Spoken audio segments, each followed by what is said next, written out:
Come here. Get off. Hey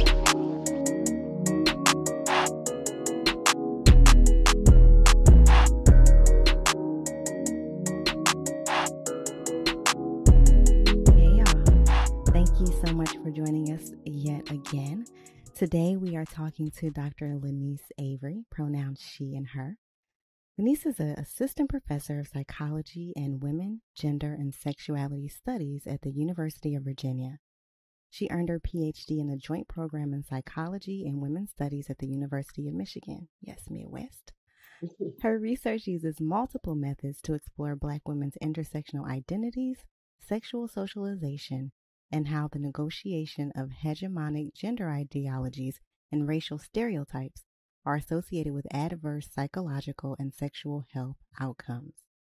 The primary aim of her research is to promote healthy racial, gender, and sexual development among socially marginalized and stigmatized groups.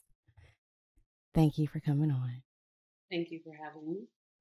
Yo, so that's just a really fancy way of saying she's a bad dope bitch. As hell. Right. She's a bad bitch. She knows her shit. She is fighting to make all Black women bad bitches as well. Yes. Indeed. Family of bad bitches. Yeah. Exactly that. So, I interviewed Lanice for my next book. And we didn't even get that far into the interview before I was like, oh, bitch, you got to come on the show. I didn't know what book it was going to be. Let's do that right now. Let's do that. I was like, but we going to make that happen. So thank you. I'm really glad to be here. Really glad. Yay. I feel like I do all of my psychology work to finally get invited to have the conversations that I want to have, which is much more in this format. Yay. Well, hey, we'll take it. We about to jump on in. So, what did little Dr. Lanice want to be when she grew up? I'm sorry, I'm going to call you doctor all day because you earned it. You earned it. So, yes, what did little Dr. Lanice want to be when she was growing up? Little Dr. Lanice wanted to be in Vogue. I feel yes! like giving him something he can feel came out, and I was like, I want that career. I didn't want to give him something he could feel, but I wanted to be with that crew. Like, I felt always very enthused about femininity. I felt like Black women were just magic and that their partners were whack and I could be better partners for them. From early, like I remember watching Felicia Rashad and I was like, your husband's whack. Like you're the baddest of them all. He's corny as fuck. Like if all you got to do is be a doctor to get you Claire Huxtable, I'll be that. Like I'll do that because I bet you I can turn it out in the way that she deserves because he's not cutting it. I know he isn't. And so I feel like very similarly, I would always be kind of watching the baddest women like on all fronts and then squelching themselves, shrinking themselves, succumbing to this violence, succumbing to these like circumstances. And I'm like, girl, why? And also like, I know it's not like that. I can't even imagine the level of like audacity that we have in the world to save all of us, the responsibility for racial uplift, the like phenomenal baddie that we must be, who often be in these configurations that are like not well suited for our magic. I just could not understand. I feel like I was a baby, like early in, and I was like, well, I don't really get the heterosexual like commitment, but I will try to figure out with y'all, if y'all gonna be over there, how to improve the stories that you all are incurring of the hardship in your life just via your like gendered social expectation to save us. Black women are always going to save us. They're saving my people, save themselves and each other over and over and over again. And I'm like, well, who's coming for us? It's just us. And then what are we willing to risk and gamble in the event that we would get some love or for the D? And I never really understood that, but I really wanted to think through that. So first I wanted to be in Vogue first and foremost. And I realized, oh, that's a group and that's not always forever. And then they're, battling it out and they won't actually be your lovers. They'll just be your colleagues and they hate each other. It's like, all right, so I guess I'll go to men's health and try to be a doctor so that I can get a Claire Huxtable and also to be kind of responsible to get folks in an office and say like, girl, there's a whole lot of things going on. And also like, you got 99 problems and your nigga's like the main one. So let's talk about that. And then, so through working in the hospital, I was mostly interested in what was possible in the nurse practitioner area and in working in women's health clinic and who was doing outreach.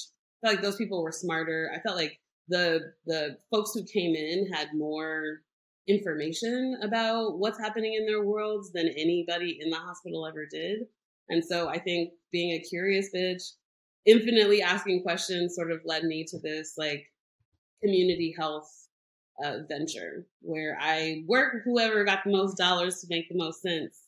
And that currently looks like being a professor at the University of Virginia, but I don't feel that I ever was like, I don't want to be a professor. I just want to like pontificate. I just want to know, why are we making these terrible fucking choices and who is coming for us?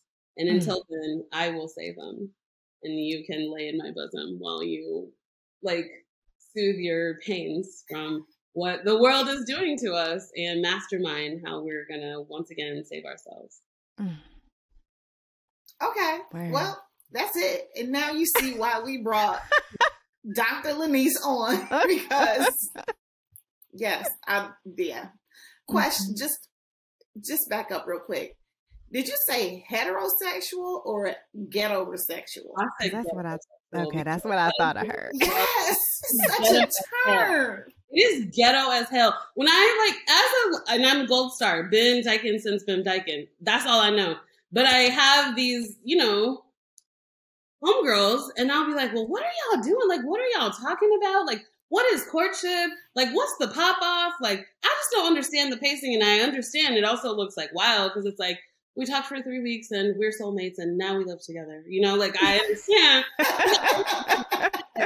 And I'm not saying that queer relationships are inherently so different too, because a lot of people do like internalize this like raggedy configuration that's about like, he gotta be the king, even though he's not.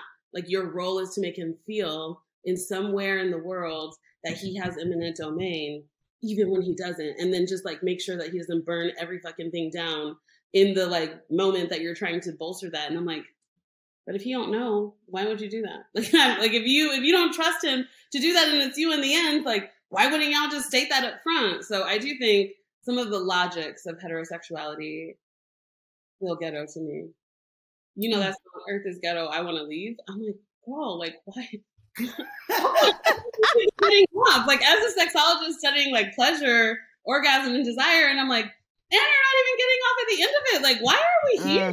It must be. I don't know about it, but I will study the hell out of it. And I will ask a million questions over a lifetime and still not get the answers because we continue to be here. And also, like, I'm saying that in joke because literally I am jokes, like humor first. But in sincerity, when thinking about what is health? What does women's health and wellness actually look like in a context that has always been designed to kill us. And where every single action has the reaction that causes casualty on us. What does it mean to be well in this system?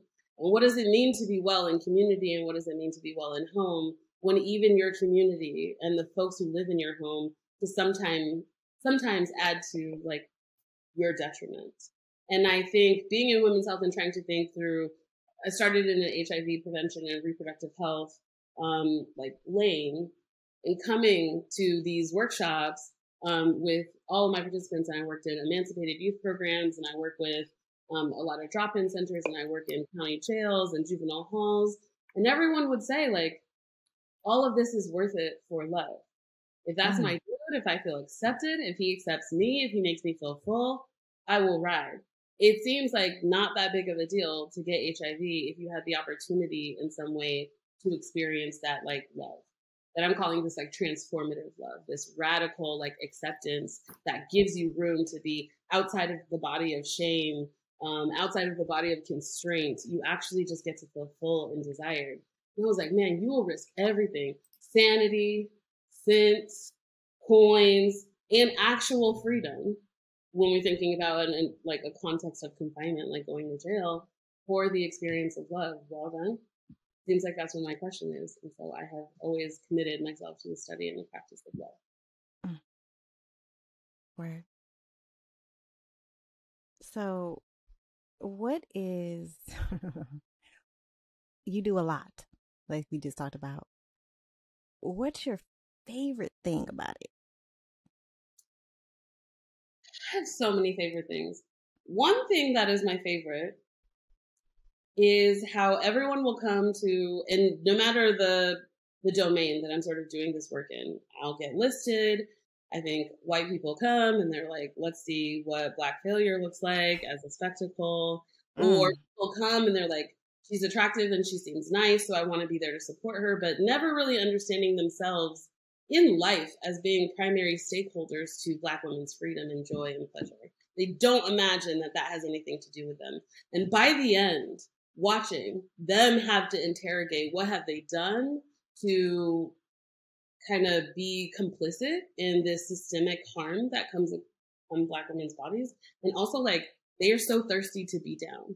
And I recognize that being down for white folks who are complicit in racism and systemic, like, misogynoir, it means little to me. I'm like, did you give all your money and all your time to save us? Then what is really being down?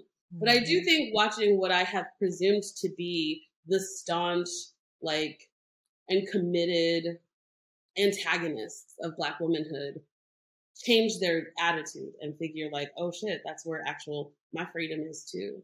My freedom is in interrogating how am I complicit in the system, and then taking like a license, taking a step back to ask me like, Conroe, can you tell me what to do? I'm like, for a fee, I will boss you around forever. Yes, I will. So I do like that. I like moving this radical enterprise that's literally about getting off and all the way and being free and being able to get some of the highest vestiges of power to invest in that project. That feels thug to me. And I feel like that is true to my South Central origins. But I also love watching Black women get the opportunity for 1 minute to imagine that there's more. Because I think we get really complicit, comfortable, holding the breadcrumbs, like the breadcrumbs as like Thanksgiving, and being like, well, this is everything, right? And it's like, actually, what if that was literally just crumbs and there was like an infinite capacity for you to have more desire, more pleasure, more fullness, more joy, like, and that you can make all of these decisions about that and be full of you and your sisters collectively. And that squad can be literally all the things. What happens if you make a decision forever based on pleasure and fullness rather than gratitude and like concerns and communalism and don't stir the pot shit? And what if, like, instead of being afraid of every negative stereotype that will come at you, what if you said, okay, bitch, I'll be that? Like, just like dudes do. What if you did that and you actually tried it? And watching them try that in small ways and come back in the transformative experience that it is for them in these small and these big ways. I love to be a conduit of more possibility and more joy for Black women. And I love that literally I only think about us, and I get a lot of money and a lot of team and a lot of resources to also build squads that will only and very explicitly and boundariedly think about us and our joy and our possibility. I love that. Okay, so you've given us all the joys of what you do, and it sounds beautiful. But what's the most challenging part? The most challenging part is the isolation that comes with what it means to be in the academia and to do the kind of work that I do, where I feel like all of my contemporaries, the people who move me the most, I'm very far from them. It's an endeavor I took because I'm like, where's the money? I want to get all of it and give it all back to us. But it means that I'm having a lot of conversations generally with white folks who don't mean us well to buy them over. Mm-hmm. Even though I do end up winning them over and I am successful and I get to train people with how to do that, is the furthest from the folks that I love. And like gaining, I guess, mastery over the language and the skills, the statistics, the computation, the analysis, all of those things that make me very good at being an academic feminist psychologist. They meant, so prime example, as part of my like community health practice that I had when I was an undergrad and working with activists here in the Bay Area, we did a mediation group. So there were a lot of folks who would experience domestic violence, and we wanted to be able to provide an alternative to calling the police. So you would call the mediation team, and we would go in, and me and my crew sort of specialized in working with queer folks and maybe folks who might be mask of center or gender non-conforming, because they fare worse sometimes in these interfaces with the police. But in the way that we would sort of go and do health promotion and do mediation work with those couples, it was so energizing, it was so enlivening. But I went to grad school, and I would come back and I would think about these elements, and it would be the language that I now had exposure to, and the like frameworks that I was using. I became less and less approachable to the community, less and less effective with those interpersonal mediation, right? Like the further that I got into academia, the less I was like in the practical. And the moment that my colleagues had to say, like, this isn't working anymore, we need to move you into a different space, you move into lecture quickly, you move into like data would say very quickly, because that's convincing to you. And also that's not generally how people move. They can easily feel judged, feel read, and also not feel compelled to have action items for change because you're like so data driven in your approach. Not her. It was the right thing to do, to recognize that it can be that I'm growing beyond the ways that I had understood like my mission, and to grow to embody even a vaster mission maybe, but not vaster comparatively, saying that I diminished that work, but every moment that buying into something else takes me sort of out and away from the people that I love and the lives that I care about the most, that is one of the largest challenges. Not only did I have to move from the Bay, the Yay, if you will, to move to like Michigan, which I loved Michigan, but I'm not from the Detroit. And Detroit would be like, if you're from Ann Arbor, we ain't rocking with you. You're a colonist here. You're over here to take from us and go write about it or whatever and dip. And we have a boundary around that. And that was true.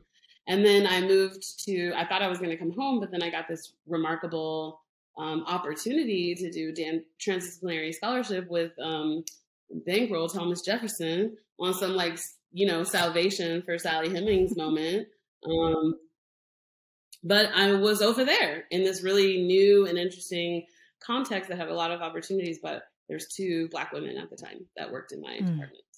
And so being a good steward of those opportunities is important, but it's hard when you just like can't find a boo to grease your scalp and cook you some food, rub on your booty, and like, help you test, let me run my shit. Like, let me know if I'm good, if it's popping, you hitting it, you feeling it, you're removed from those connections. And it means that I sort of had all of these separate selves. I'm always going to be my full self because like, girl, it's a lot and it's too much to try to do anything else.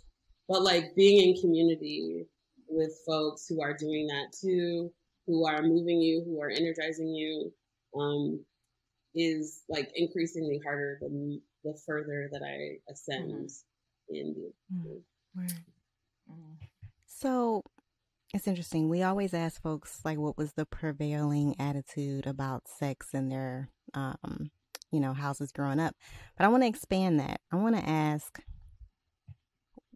what were you getting in the house as little Dr. Lanice that helped you to be able to, like, what were the prevailing attitudes around, identity and around sex and around race that like helped to contribute to you being this person who you are right now, or didn't?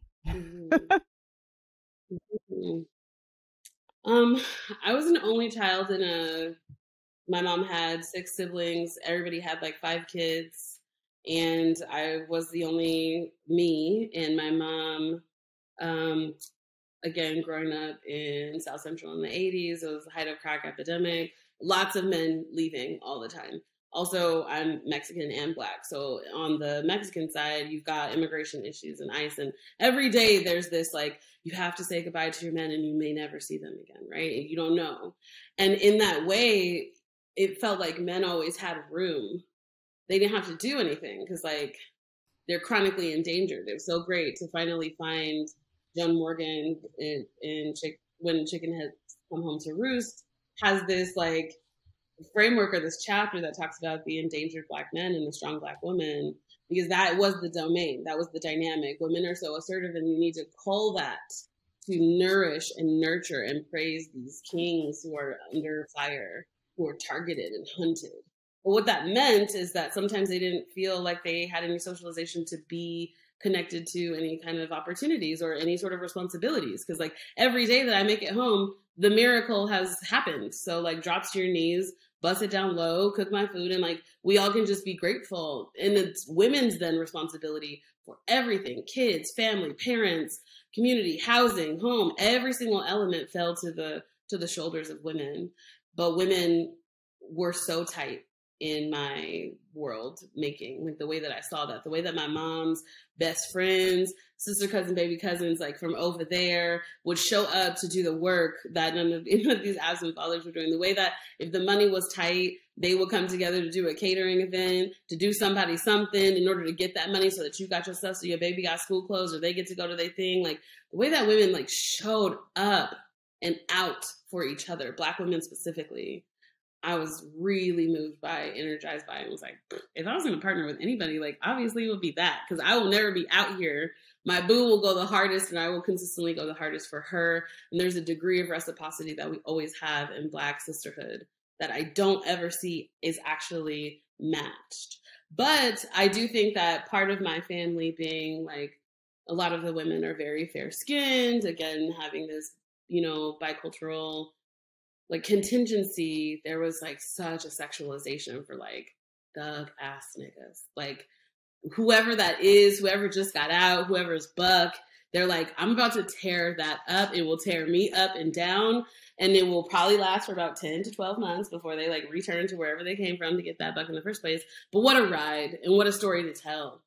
So I do think that as an ear hustling ass curious kid, I was always trying to figure out what are these grown bitches talking about. The like stay out of grown folks business was for me. I was so precocious. I could chill for a little bit, but I just loved watching these women finally get into the space and let themselves talk about what this D is doing for them, what he did, how that happened. Girl, he had me, and I was like, the joy of like Black women having to be muted because we're so angry, because it's so fucked up. Everything that we're moving through every day is so intense. There's so much pain. But the moment that you get to either talk shit, women love to do that and come together and talk shit, but talking shit specifically about how you got turned out and what you let yourself do, what you let yourself experience, that good Kiki was like my favorite. So I learned that niggas ain't shit, but it is a very good time and it will elicit like a remarkable amount of joy, mostly with your homegirls, when you get the opportunity to tell the stories about the beauty that you experience. Also the pain that you experience with your dudes kind of bring you closer to your sisters anyway.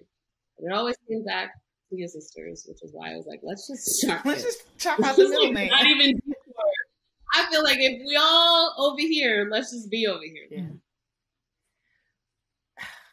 That, I mean, yeah.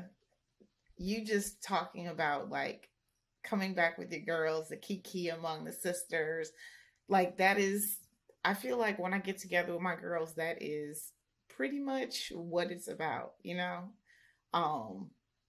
the joy and beauty of sisterhood. And I think it's amazing that at a young age you were able to see it and hone in on it and really study it, because I think personally as an adult it took, I always had, I am not one of those I don't have female friends kind of chicks. Perplexing. That is such a red flag. Like, yeah. What happened to you, boo? Like, that's wild. Yeah. You're like, so I'm going to be the first to die. Is basically exactly. What you're saying. Yeah. Right.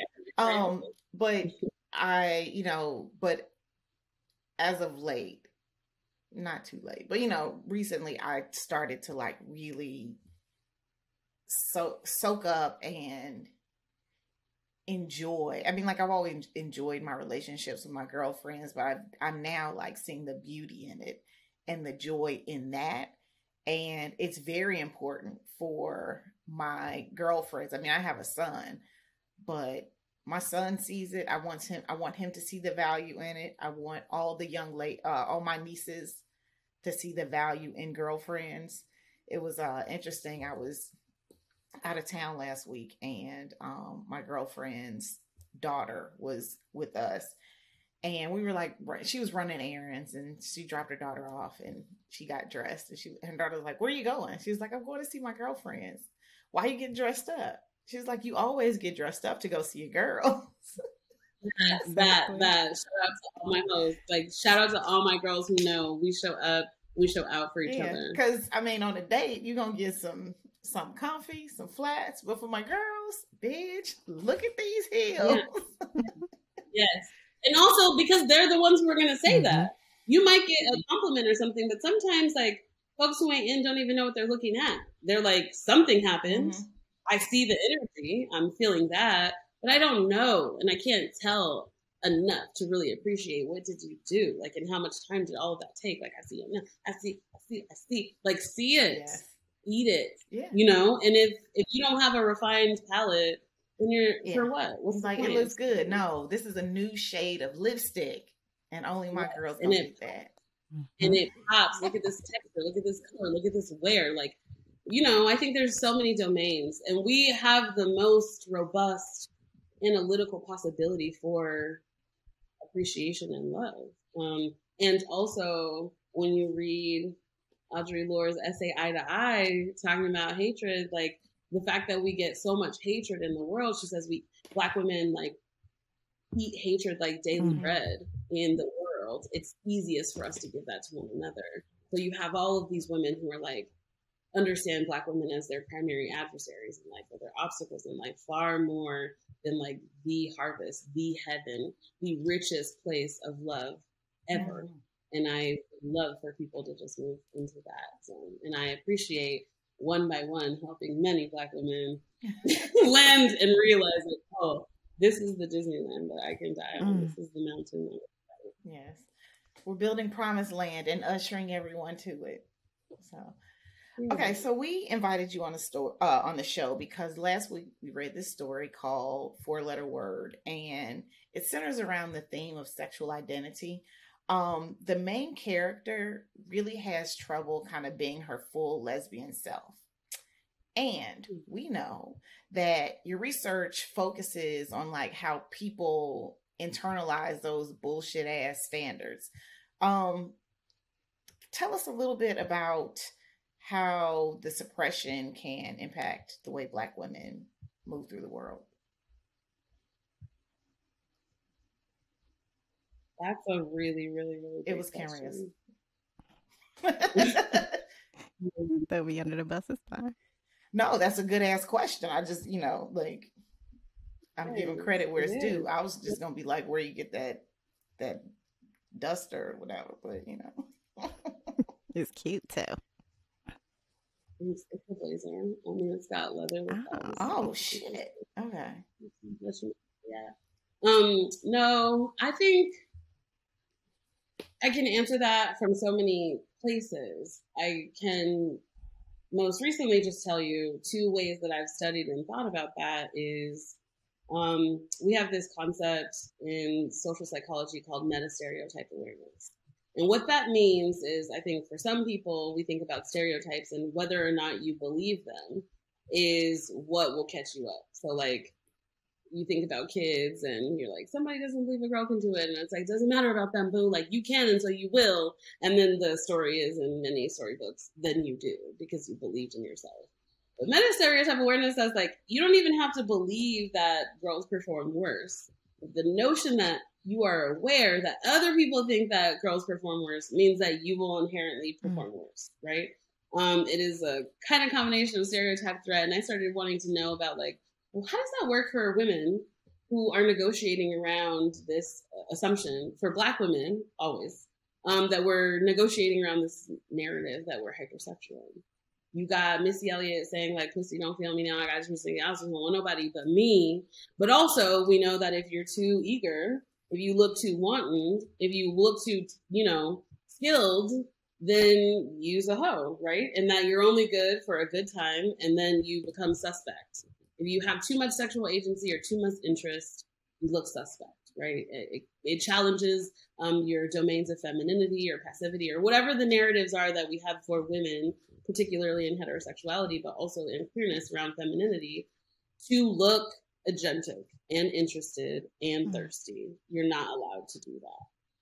So I think I like to understand that concept about how are we negotiating around those things, whether or not we actually internalize them, which some people do. And they're like, I can't have more than 5 sexual partners in my whole lifespan, so I can't afford this conversation, right? Like going in and dating. I learned that in college. Or when I went to grad school, because like where I'm from, we're all like thotty, and I thought that was norm. And then I went to Michigan, and there was all these undergrads, and they're like, I have 2 partners. I'm like, guys, because these white students are like, I bust down 5 just today. Like they had so much possibility. Yes, like literally, like face down, ass up in the streets every Saturday morning, like for a game. And I was like, why is it so different? But I think respectability really kicked in for those folks, and there was a narrative like you can't have mileage, you can't have bodies, like you can't be somebody understood, because that takes you out of the eligibility for these partnerships that you really are interested in. Now, whether or not there's no figmentative, there's no wear and tear on the chime, like, it doesn't actually work like that. But cognitively it does, and so therefore, and socially there's stigma, and therefore it carries traction. So I think about, I can answer that question from a million angles, but I'm really interested in what is the harm in us holding in awareness that there is an imagining that our proximity to these golden rings of baddiness, whether that be about how we actually physiologically look, whether that be about what our level of sexual experience is, whether that be about our class, or whether or not we're mothers, or whether or not we were married when we became mothers, whether or not we are able, or if we have some ability challenges, any of those things that we're holding that might take us away from the ideal can like situate itself to diminish our sense of sexual self-esteem, the sense of self-efficacy as human beings, and sometimes even our relationship to racial identity. And like, there's a proper kind of Black. We imagine that there's a Black monolith. And if you're going to be an attractive Black woman, we have a script for that. If you're going to be just like a badass Black woman, we have a script for that, because Fannie Lou Hamer was not in any kind of way Josephine Baker, and we must never get those two mixed. But like, yes, we are a multitude, and we have all of those things. So the more expansive that we can be around the narratives of exceptionalism or idealism that we internalize, the more free we are. And by free, I mean, in the way that I've been measuring that is like, some folks are not having sex, and that's a problem or not a problem for folks. But if you are having sex, how do you negotiate that? Sexual assertiveness is how I think about that, which is your capacity to initiate the sex that you want, the expectation that you deserve pleasure, the room to negotiate that event in a way that is optimizing your pleasure, and also the skill and the capacity to refuse unwanted or unsafe sex. And so if you made it through all that, which so many ladies in my surveys like don't always make it through, then how do you have this experience of sex without emerging from the event, without so much guilt and shame? So many people go into a tailspin after that. So many people don't feel good enough to show up in that, right? Like, yes, body, eat it. Here it is. Like, they're like, turn the lights off. Nothing jiggle. Don't move. Like, be dead. If someone can actually show up fully for the sexual event, then feel good enough to like feel entitled to pleasure and negotiate that, then end and not be like, I'm a hoe and that was terrible and I'm so dead. Like, if you can do all of that, like, you're more likely to get through that experience in a way that is pleasurable and where only pleasure stays on the tongue and the spirit, if you're not internalizing these narratives about what it should be, or like internally idealizing these proximities, right? Like, oh, I would fuck better if I were lighter skinned, or if I were thin, or I would get a better quality of D if I looked a particular way, because as Andre 3000 says, there's a presumption that top-notch hoes get the most, not the lesser, or in UGK that I choose you. And it's like, but do you?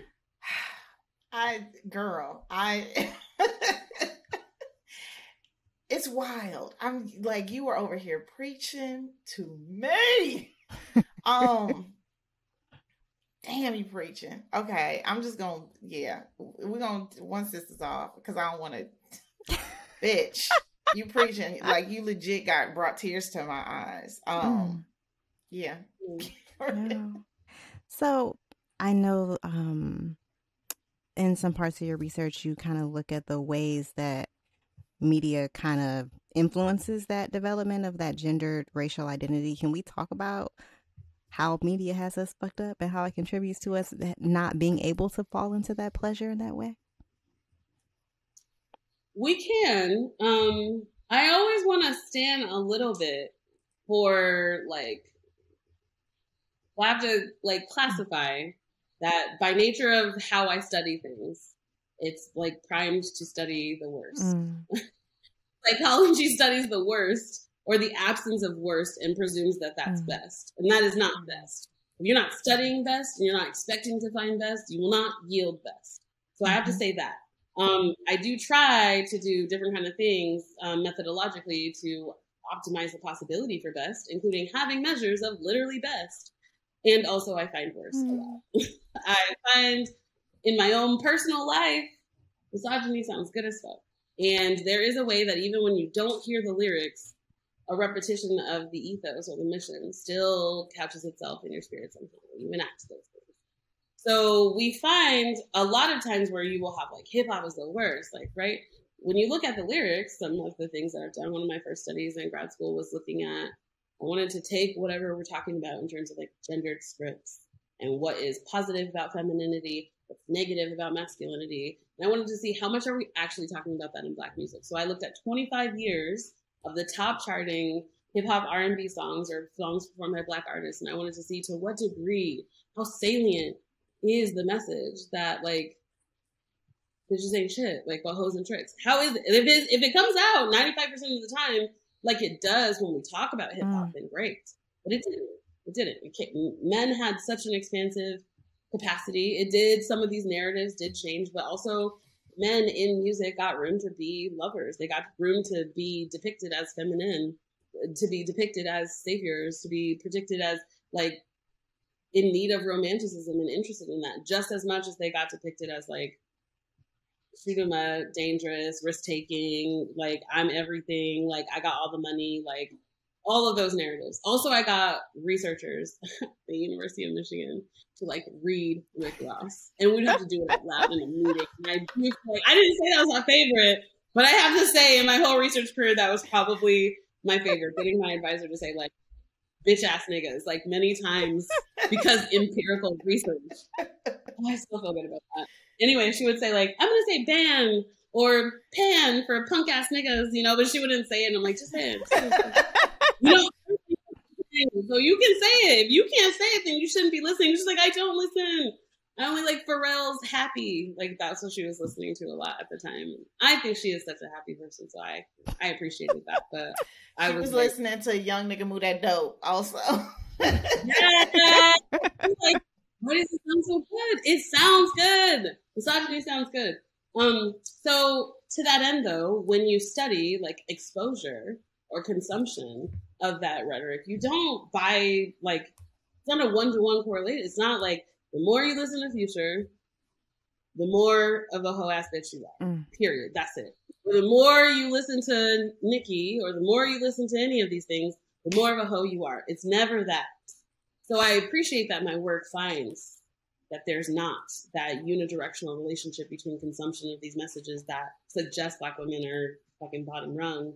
And then they go and then understand themselves as bottom rung. But like, again, metastereotype awareness is also, it does hamper what your negotiation process is. Knowing that somebody thinks that you're the worst, even when you don't believe that about yourself, it hampers in some kind of way how you end up acting. It takes additional energy to not, again, reify that stereotype, to not do any of that. And that cognitive energy is not always like spent focusing on pleasure, focusing on fullness, and just thinking like, how do I feel? Like, do I want this? Like you go into a different sort of place. Mm-hmm. So interestingly, even though we read such like as a world, we consume magazines less than we ever did. The magazines and the imagery, I think, on those magazines are still one of the like most harmful things for women to consume in terms of their ability to sort of come out of that thinking expansively about their bodies, about their partnerships, about their sort of ideas about femininity. That is still one of the like most harmful places. But I don't find consistently that listening to R&B hip hop is terrible. I also don't find that it's terribly empowering. It's mixed. And I don't find that watching reality TV shows, that's never borne out. Everybody's like, well, like that's the only way you're going to be terrible. It's literally not. I've never found a significant relationship empirically between reality television or even some of these scripted series and terrible ideas and constraining ideas about beauty, femininity, and all of those things. So empirically, I love that. Because I'm a bitch who loves raggedy media. So, and I feel very quick to tell somebody what you ain't doing and what I ain't is none of these things, because I'm literally the baddest. Like, you couldn't even understand it because you're not ready and you haven't ever come as many times as I've come. You don't even know what it is like to sort of live in that place. But I would like to teach you if you are available tonight. We can start our training sessions. Yes. So in the book that we read last week, the main character, who we already talked about, is, having some trouble being her full self. She's also having a hard time setting boundaries. And that's like with platonic relationships, romantic relationships, all the relationships, she don't know how. I'm wondering, what tools do you wish that all Black women had in that area? So I'm writing a paper right now with my graduate student, and we deal a lot with like these stereotypes about Black women, Jezebel, Mammy, like strong Black women. And one of this, and how those relate to mental health and sexual health. And one that we had never looked at, but is ending up being like a superhero, is the sapphire stereotype. So that's like the Black woman stereotype. Mm-hmm. I have always imagined that like that's, again, something that Black women are just so averse to holding and never want to reify that. But in that study, we found that folks who, to whatever degree, internalized higher levels of sapphire stereotypes. So I'll be that. I'm gonna call that. Endorse I'll be that phenomena. And who also feel that being a Black woman is of central importance to themselves, including like the welfare of Black women in general. I'm committed to that, and their well-being is of central importance to my identity. Them hoes have better sex than everybody. Them have better boundary setting, better capacity to initiate the sex that they want, better sexual desire, better reports of wellness, sexual well-being. Sapphire is coming through. So we started thinking at my lab, me and my doctoral student were just so excited about that. And we're like, well, what is it? It was like, sapphire actually isn't bad. It's that patriarchy is bad. And patriarchy says anything that is an obstacle to me being in absolute domain, I will corrupt the image of, right? And create a system that dissuades anybody from taking that up, right? We think about like feminists, like bra burning, man hating people, and literally feminists are just like, girl, you're working, you should get paid. Like, girl, like you deserve to eat and go to sleep just like everyone else, right? And afford childcare. That's all. Yes, that's it. You deserve, if you got this level of education too, you deserve to be able to go to school just like everybody else, or at least be able to benefit off of the degrees that you have in the same way, because you had to put in the same levels of work. And in the case of Black women, we've never been exempt from work. We've been working overtime because we're working to produce the labor body, and also we were the bodies that were producing, picking cotton just with you too. But I'm pregnant and nursing, and I'm out here with you too. So I think I would, again, I think if I could distill it, I would want all Black women to recognize it's not the worst to just be that. Because that is likely just a maligned representation that has come out of like what it means to reconcile with powerful individuals who are resilient beyond.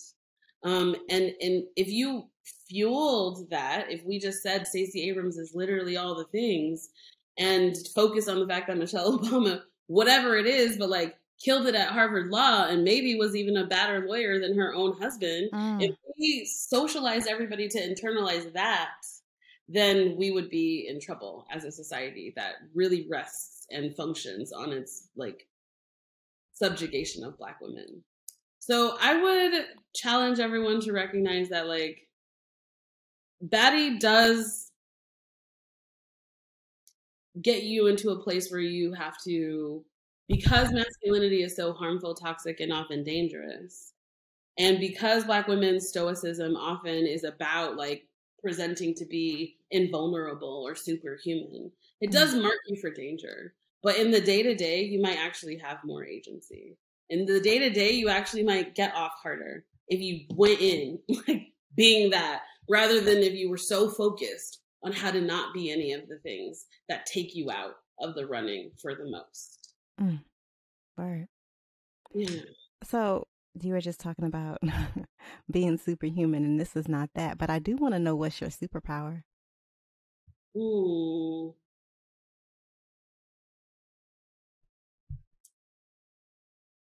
I think I'm a lover, like in all the ways, truly. And I think I have a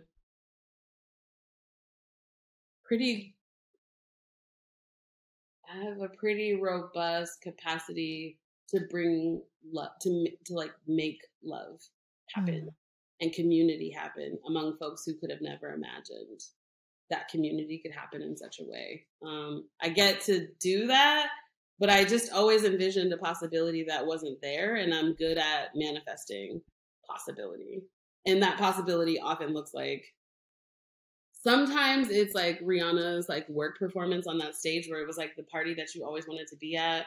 Sometimes it's like Little Sims's video, Woman, or it's like, oh, if I die, I want heaven to look like that. But really just saying there's a vision for like more.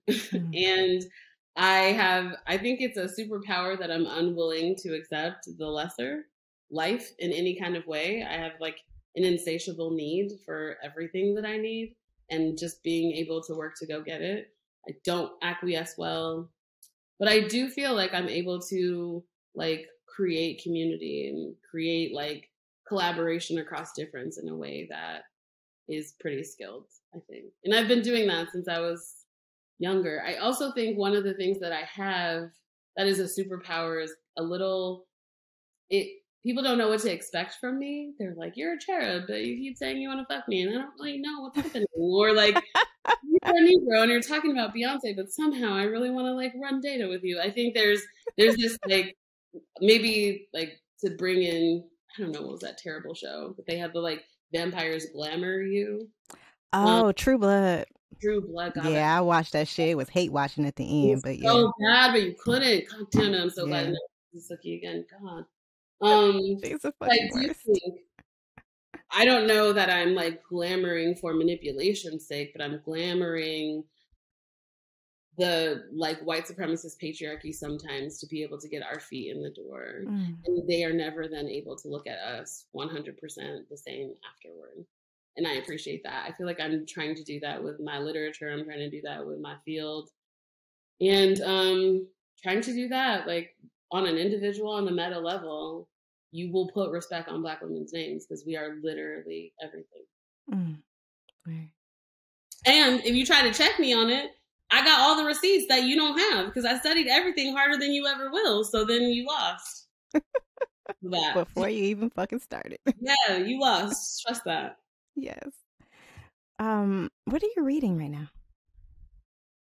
So I'm reading many things. That's the story of my world.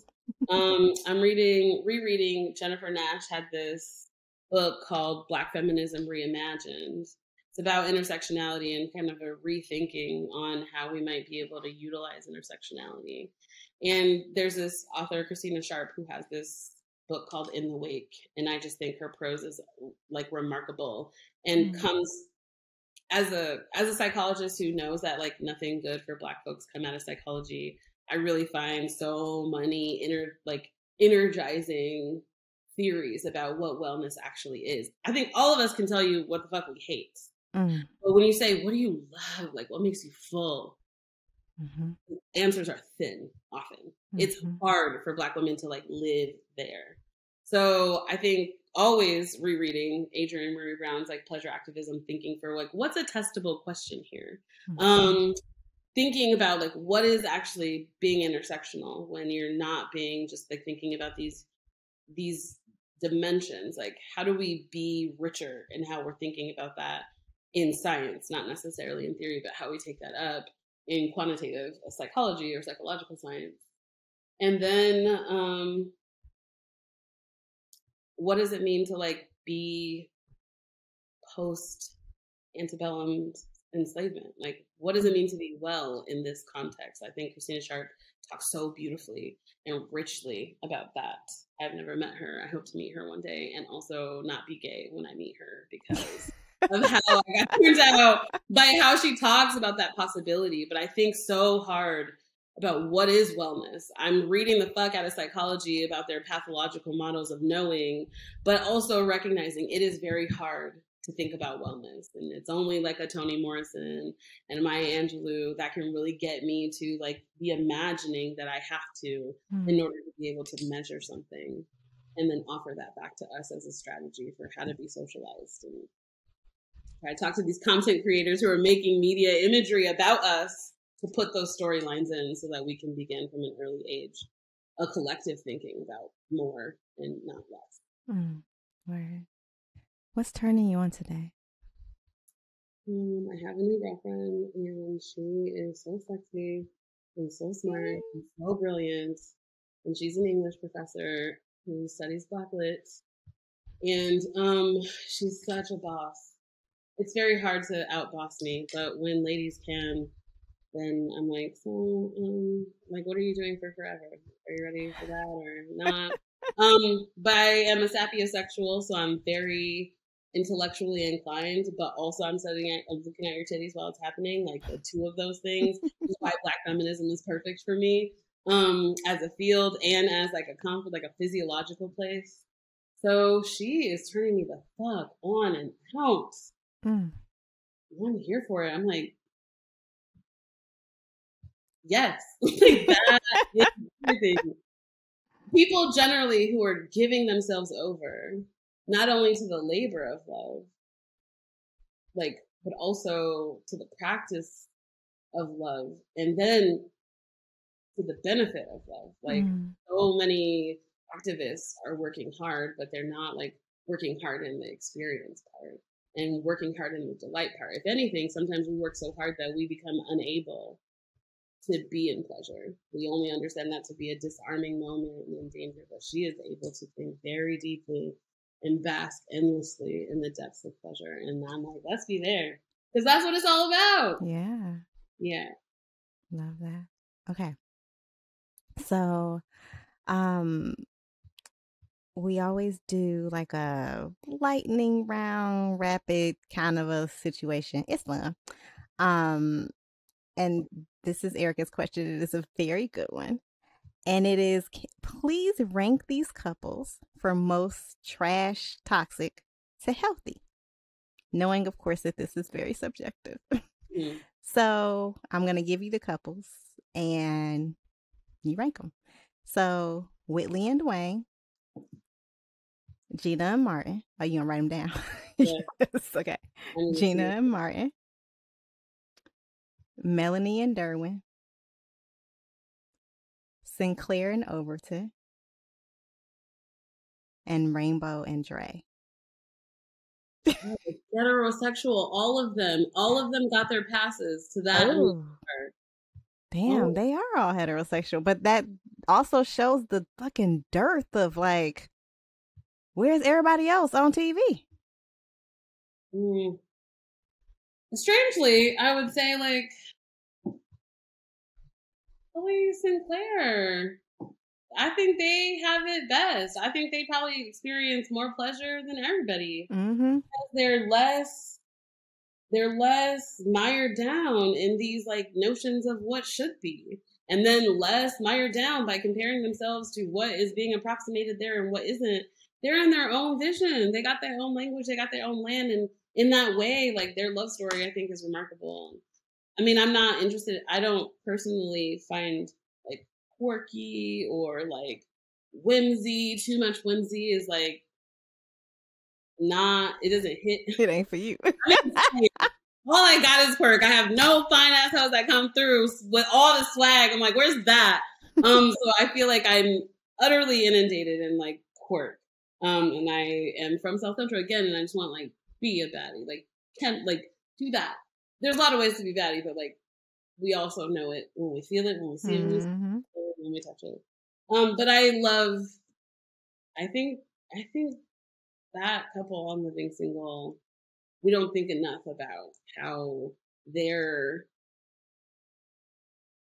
complete disregard of what should be permitted their capacity to be infinitely like capacious in how they experienced each other. You never heard Sinclair being like, Overton don't got a job doing this.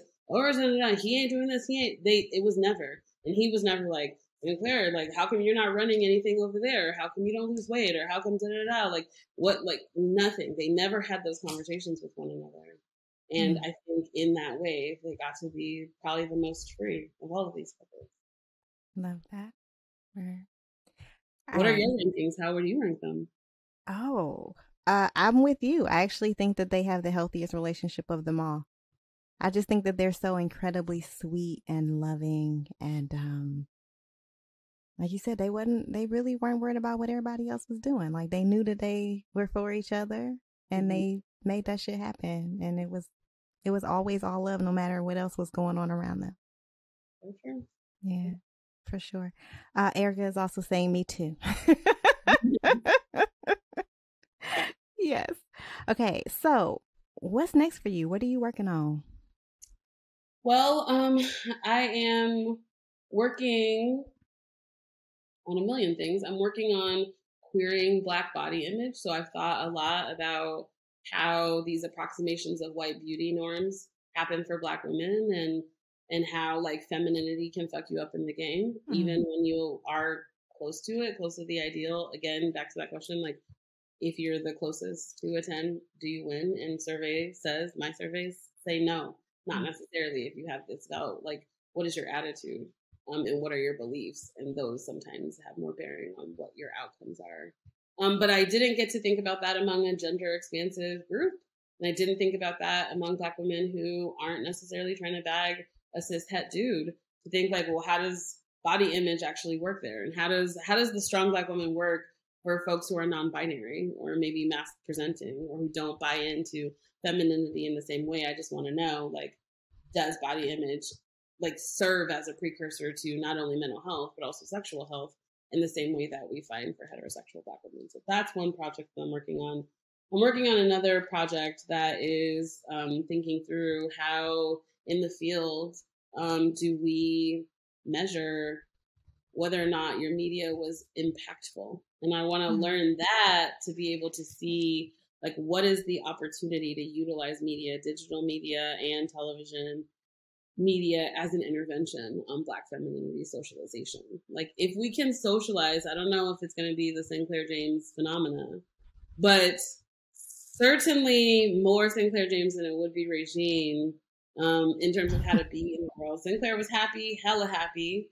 People talked about that as just a personality characteristic, but it also, I think, was about how she negotiated her world. But if you could write that in, is that an intervention? I know that you're not going to get conversations on wellness from school. You might not get them from your parents or at home or even in the Kiki sessions with our homegirls. You might not get that, but we do need to learn that Sapphire can be a superhero strength of ours if we just stop fighting it.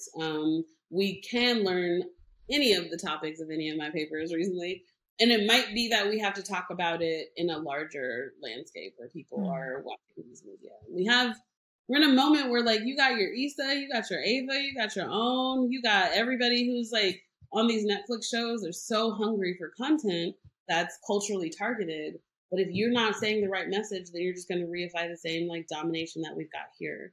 So I'm doing work that might be more impactful. I'm asking questions that I think might be useful to content creators, so that like rather than studying an intervention like funded by the National Institutes of Health, Oprah will just take me up, fund me, and then we can just work together to like figure out how to get Black women another idea about how to get off in all the ways, but certainly how to have more and aspire to more. Cool. Yay. That's all very exciting. I want to know, for folks who want to follow you, know more about your work, keep up with what you're doing, where can they find you online? You can find me on Twitter. I do not post very much. But Dr_Nisi, Neecie, you will find me, Dr_Nisi. And then you can always email me. You can find me at site at UVA, Virginia. My email address is la4gd@virginia.edu if you want to know any of these exciting findings and learn more about what you might be able to do to get off more fully, or if you're just trying to help, like, let me know. I'd love to find you in these streets and make more friends and make more collaborators who are trying to make interventions on public health, who are trying to do theoretical interventions on the field, folks who are writing books, anybody who's doing work on Black women's freedom and trying to figure out different kind of place for them or reproductive justice. Like, I want to be in community and conversation with you. So please, I invite you to find me so that we can have some pretty live discussions. Yay. Okay, y'all do that. And like, for real, thank you so much for coming on, Lanice. Thank you so much for having me. This was lovely. Yay. And that is it for this week's episode of the show. Thank y'all for listening, and we'll see you next week. Bye. This episode was produced by us, Kenrya and Erica, and edited by Ballistic. The theme music is from Brazy. Hit subscribe right now in your favorite podcast app and at youtube.com/The Turn On Podcast so you'll never miss an episode. Then follow us on Twitter at The Turn On Pod and Instagram at The Turn On Podcast. And you can find links to books, transcripts, guest info, what's turning us on, and other fun stuff at theturnonpodcast.com. And don't forget to email us at theturnonpodcast@gmail.com with your book recommendations and your pressing sex and related questions. And you can support the show by leaving us a 5-star review, buying some merch, or becoming a patron of the show. Just head to theturnonpodcast.com to make that happen. Thanks for listening, and we'll see you soon. Holla.